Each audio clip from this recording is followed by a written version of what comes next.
I'm going to be honest, I don't exactly love Homer the Moe. This is the third episode of the 13th season of The Simpsons. It's directed by Jim Reardon and Jen Kamerman, and it's got 7.1 out of 10 on IMDb, which is an average rating for this stage in The Simpsons, but not particularly high.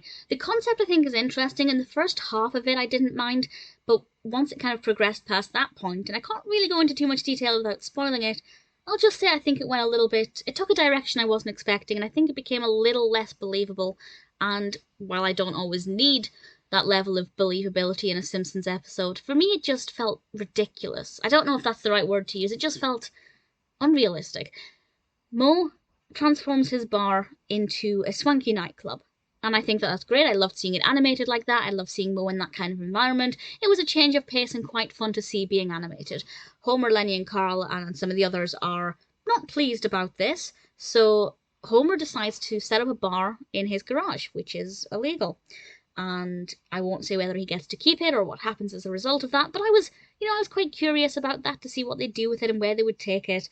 And unfortunately for me, what they did with it and where they took it just did not appeal to me at all.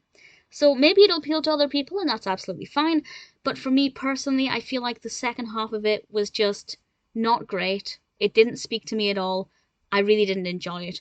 We do have guest appearances from R.E.M, which again means nothing to me, but I know R.E.M are very popular. A lot of people really like R.E.M.